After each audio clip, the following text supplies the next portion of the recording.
Kyle Shanahan now 0-5 against Andy Reid. It's official. Number one, Kansas City's the best team in the league, maybe by a lot. Number two, they're easily the most resourceful team in the league. Everybody has injuries. Doesn't affect them at all. And number three, Andy Reid is separated from even the other good coaches. Kyle Shanahan's special teams, annual embarrassment. Kyle Shanahan's red zone offense, totally dependent, it appears, on Christian McCaffrey. Shanahan's a very good coach. But in high-leverage situations, he doesn't have the adaptability, the ingenuity of Andy Reid. Kyle Shanahan has a very good system that's excellent with Christian McCaffrey. You take out that player, a running back, and even when their backup running back is good, it's not the same team. Andy Reid, hey, let's put Carson Wentz in the backfield with Mahomes. That'll get him. Again, both teams were missing a star running back. Both teams were missing a collection of receivers. Neither quarterback played their best game ever. Offensive lines for both Kansas City and 49ers, okay. But in every single high leverage situation, Mahomes in Kansas City up here, Purdy, Shanahan down there. Now you could say to yourself, Colin, come on, don't be naive. This is all Mahomes. Okay, let's say it is. That's even worse news for San Francisco. You going to give the bag to Brock Purdy? Brock Purdy, let's please contextualize. Good quarterback. But when he's missing pieces, the red zone offense, meh. You know, his two big completions, both underthrown. Thankfully, Tom Brady called it out. This is what I've consistently said about Brock Purdy. He's a good quarterback with nice mobility. But he was just 8 for 18, missing Debo. Ayuk may be gone now. 8 for 18 on throws, just 5 yards downfield with 3 picks. That's what he was. Yes, he was missing Debo. Yeah, and Mahomes has been missing Rashee Rice. Well, Ayuk, yes, Ayuk dropped a ball and then left later. Look at what Kansas City's been doing for 3 years at wide receiver, ham and egging it.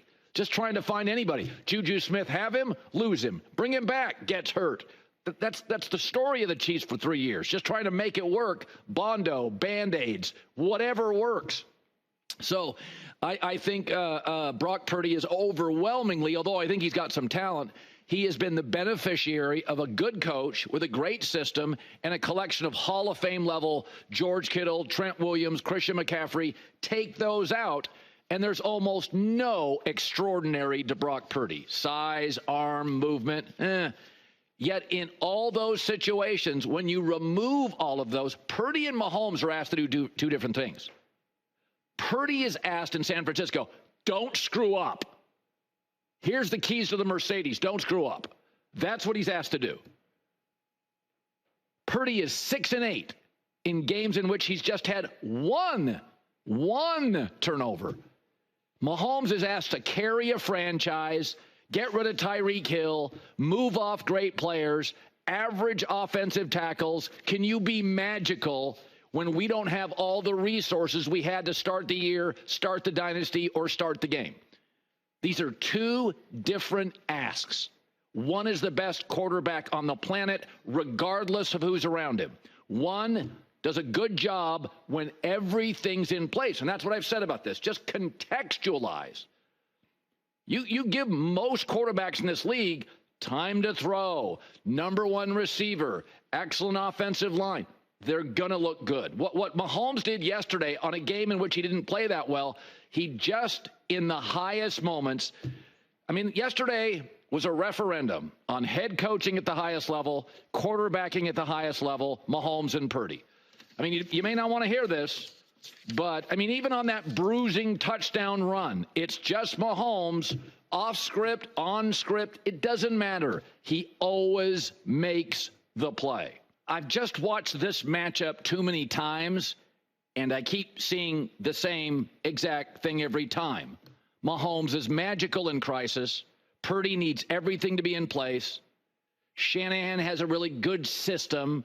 Their special teams are annually cringy, and Kansas City's more resourceful. Both these teams were missing all sorts of players. One kind of capsized, the other elevated. And that's what I've watched now 5 straight times. All right, let's talk about the second best team in the league, and I think it's pretty substantial and clear. It's Detroit.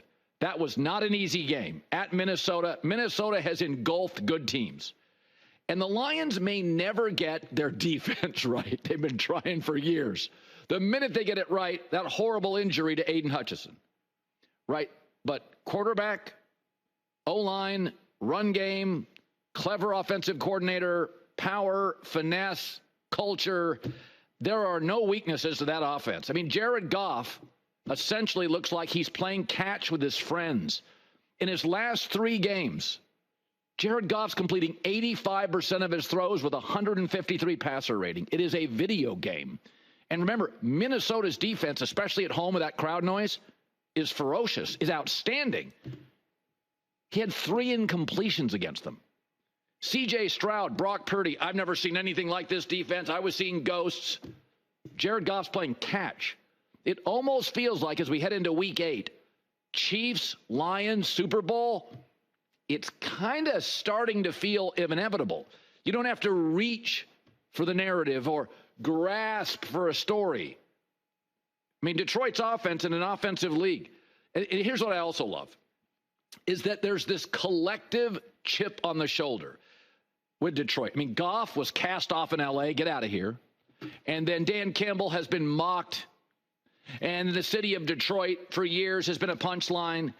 And Detroit has taken that and built this muscle car from different parts. It's got Mad Max feel to it.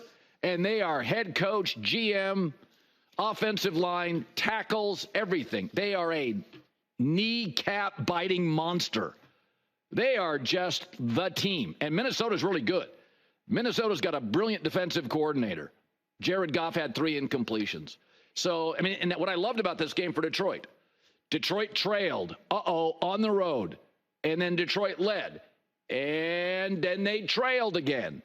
And then they came back. And then they had to hold off a more than capable Sam Darnold Viking offense. It's the kind of game you see in January and February. All these routes are fun, but what you watch with Detroit and Minnesota, that feels like the NFC Championship. And you're on the road, and you trail early, and the crowd is humming, and you can't hear, and you just start running the football, and you take a lead, then you fall behind, and then you rally and take the lead again and hold on. That looked like a playoff game. I feel like with Detroit, I'm watching this sort of adolescent boy, and every couple months his voice gets deeper. He's got more confidence. Few pimples, but then he walks out one morning and mom looks up and he's 6'5", 245 and has a D1 scholarship offer to Ohio State or Michigan. They just look the part. Power, finesse, run game, effortless completions, win leading, come back when trailing. I don't see anything about Detroit I don't like. I've just seen it for years from Kansas City. I've never seen it before from Detroit. This year was going to be an interesting year for the Lions. Instead of hunting, they were the hunted. They're fine. They're fine being the hunted. That was something else. That was, sometimes you get these in the regular season. You'll see it in the NBA. You'll get that handful of games. You're like, oh, that's a playoff game. That's a conference final.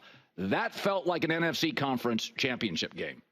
And Detroit goes into Minnesota with a defensive coordinator, Brian Flores, who had flummoxed everybody. And they just rattling off drive after drive. Clever, smart, physical, power. That was something. Hi, everybody. It's me, Uncle Colin. Subscribe here to get the latest from the herd, including exclusive behind-the-scenes videos and more, wherever you may be, however you may be watching. Thanks again for making us part of your day.